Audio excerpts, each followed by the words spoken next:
கிறிஸ்துவுக்குள் பிரியமானவர்களே, நான் இந்த காணொளியில் உங்களிடம் சொல்ல இருப்பது என்னவென்றால், புதிய ஏற்பாட்டில் தசமபாகத்தை குறித்து இயேசு ஆண்டவர் எந்த இடத்தில் சொல்லியிருக்கிறார் என்பதை குறித்து நான் உங்களிடத்தில் இப்போது சொல்ல போகிறேன்.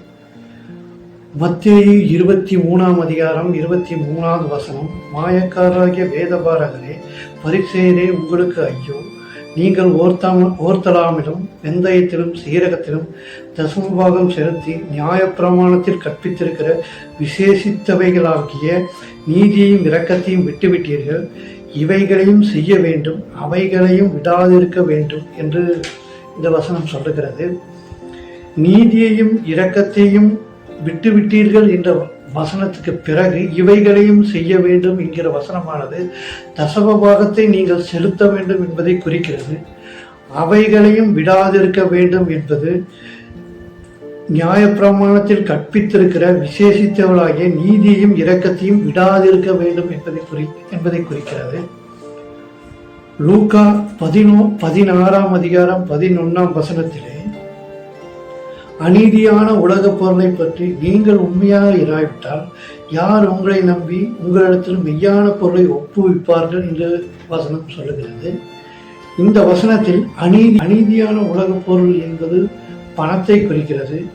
மெய்யான பொருள் என்பது தேவனுடைய ஊழியத்தை குறிக்கிறது.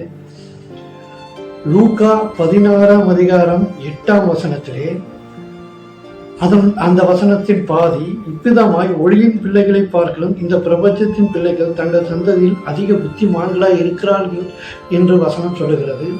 இதற்கு என்ன காரணம் என்றால், ஒளியின் பிள்ளைகள் தேவனுக்கு கீழ்ப்படிவதில்லை. ஒளியின் பிள்ளைகள் தேவனுக்கு கீழ்ப்படித்தால் தேவன் அவர்களுக்கு அதிக ஞானத்தை தருவார். பிரபஞ்சத்தின் பிள்ளைகளை பார்க்கலும் அதிக ஞானத்தை தந்து ஆசீர்வதிப்பார். கடைசியாக மத்தேயு 6 அதிகாரம் 22 வசனத்திலே, கண்ணானது சரீரத்தின் விளக்காய் இருக்கிறது. உன் கண் தெளிவாய் இருந்தால் உன் சரீரம் முழுவதும் வெளிச்சமாய் இருக்கும் என்று இந்த வசனம் சொல்லுகிறது. இந்த வசனத்திலே கண்களானது என்று குறிப்பிடப்படவில்லை. கண் என்று ஒருமையில் தான் குறிப்பிடப்பட்டிருக்கிறது. ஆகவே இந்த இடத்தில் கண் என்பது மூன்றாவது கண்ணை குறிக்கிறது. மீண்டும் அடுத்த காணொளியில் சந்திப்போம்.